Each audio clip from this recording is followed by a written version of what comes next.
बॉलीवुड की एक एक्ट्रेस है श्रेया धन्वंतरे, जिन्होंने चीट इंडिया की मूवी में काफी उम्दा काम किया था। एक इंटरव्यू में उन्होंने ये कहा था कि एक्ट्रेस बनने से पहले वो मॉडलिंग के लिए ऑडिशंस दिया करते थे।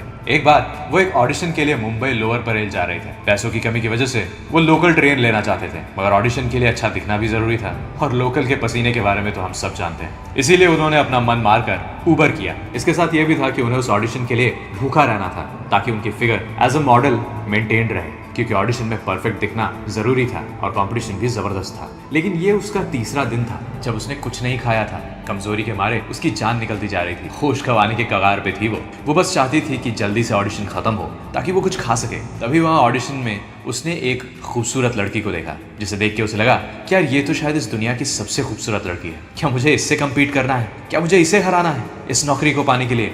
ये तो नामुमकिन है। तब उसने देखा कि वो लड़की कुछ खाने के बारे में कंप्लेन कर रही थी। वो ये कह रही थी कि उसे बाहर ये 5 रुपए का डेयरी मिल्क चॉकलेट मिला, लेकिन अब उसे ये खाने का मन नहीं है क्योंकि ये बहुत अनहाइजेनिक है और उसे अपना फिगर भी मेंटेन करना है। फिर उसने श्रेया को पूछा कि क्या उसे ये डेयरी मिल्क खाना है। श्रेया ने सोचा कि एक तरफ वो लड़की है जो ये सब कितनी आसानी से कर रही है और इसके साथ भी कितनी ज्यादा परफेक्ट दिख रही है, जरा भी थकी हुई नहीं दिख रही है और उसे मजा भी आ रहा है, बिल्कुल फ्रेश लग रही है वो। और दूसरी तरफ श्रेया है जिसके लिए मॉडलिंग का काम नर्क बनता जा रहा है। ना उससे भूख बर्दाश्त हो रही है, ना कमजोरी। फिर उसे यह एहसास हुआ कि अगर इस नौकरी के लिए उसे ये सब चीजों से गुजरना पड़ेगा और उसके बावजूद भी उसके कंपटीशन में ऐसे लोग उसके सामने खड़े रहेंगे, तो फिर उसे ये नौकरी नहीं करनी। उसने चुपचाप वो चॉकलेट खाया और वहां से निकल गई और उसके बाद उसने मॉडलिंग की जिद छोड़ दी, क्योंकि उसे एहसास हो चुका था कि शायद वो उसके लिए बनी ही नहीं थी, क्योंकि उसे उसमें मजा ही नहीं आ रहा था। मगर उसके साथ ही उसे ये एहसास भी था कि उसे एक्टिंग में कितना मजा आता था, वो उसमें कितना ज्यादा अच्छी थी। तो इसीलिए उसने अपनी जिद उसमें लगाना शुरू किया और धीरे धीरे